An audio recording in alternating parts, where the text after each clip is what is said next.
तो सरफराज के पास चली जाओ। चली गई थी, अब आपके मरने का इंतजार। दुआ के कपड़े और आपकी तो सरफराज के पास चली जाओ। कितना सच तो ये है दुआ के कपड़े और नाज़रीन, आज वाली एपिसोड में आप देखेंगे कि दुआ के घर वाले दुआ को जेल से छुड़वाने जाएंगे तो पुलिस वाले बहुत ज़्यादा जलील करेंगे दुआ के घर वालों को और कहेंगे कि निकल जाओ यहाँ से, हम आपकी बेटी को नहीं छोड़ सकते, वो एक कातिला है। वो चुप करके घर वापस आ जाते हैं। दुआ को कोई रास्ता नज़र नहीं आ रहा होता कि वो कैसे यहाँ से बाहर जाए और एक दफ़ा बस वो नौशरवां से मिले और उसको अपनी सफाई में कुछ कहने का मौका मिले।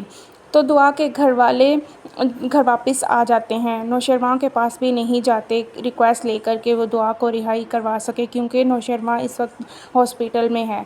जब नौशरवां का बाप देखेगा कि दुआ जेल में है, कशमाला ने उसे जेल में करवा दिया है, तो वो जाफ़र से कहेगा जाओ और उसकी रिहाई करवा दो। जब वो जेल से रिहा होकर हॉस्पिटल पहुंचेगी तो नौशरवां का बाप कहेगा कि हमने अपने बेटे की ज़िंदगी के सदक़े तुम्हारी रिहाई करवाई है, अब तुम यहाँ से दफ़ा हो जाओ और अब हमें अपनी शक्ल मत दिखाना। तुम्हारी वजह से हमारा बेटा मौत के मुंह से वापस आया है, अब हम तुम्हारा साया भी अपने बेटे पर नहीं पड़ने देंगे। वो वापस आ जाती है। वो जाफ़र की मिन्नत करेगी, बस एक दफ़ा उसकी शक्ल देखने दो। जाफ़र भी कहेगा बीबी सही मैं मजबूर हूँ, मैं आपकी मदद नहीं कर सकता। दुआ घर वापस आती है तो दुआ की बहन फ़िज़ा उस पर टूट पड़ती है और कहती है कि तुम जैसी लड़कियों के साथ ऐसे ही होना चाहिए। तुमने मेरी ज़िंदगी बर्बाद की थी और अब देखो तुम्हारी भी ज़िंदगी बर्बाद हो गई है। जैसे तुमने मेरे साथ किया था तुम्हारे साथ भी सेम वैसे ही हो रहा है। गज़नवी को भी तुम्हारी हरकतों का पता चल गया है, इसीलिए वो तुमसे अब बात नहीं करता और वो तुमसे नफ़रत करने लग गया है। और वो दुआ रोने लग जाती है, अपनी माँ से कहेगी माँ ये मेरी बहन है, इस वक्त इसका साथ मुझे बहुत ज़्यादा ज़रूरी है और ये मुझे ही उल्टा बातें सुना रही है।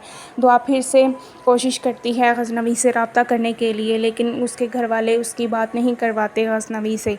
जब गज़नवी घर वापस आ जाएगा तो कशमाला से कहेगा कि मुझे दुआ की कोई भी चीज़ यहाँ नज़र नहीं आ रही, आखिर कहाँ गई सब दुआ की चीज़ें। तो कशमाला कहेगी कि दुआ अपना सब कुछ समेट के इस घर से चली गई है, क्योंकि वो उसको लगता था कि उसने जहर दिया है और आपकी मौत हो जाएगी और वो इद्दत के बाद सरफराज से शादी कर लेगी।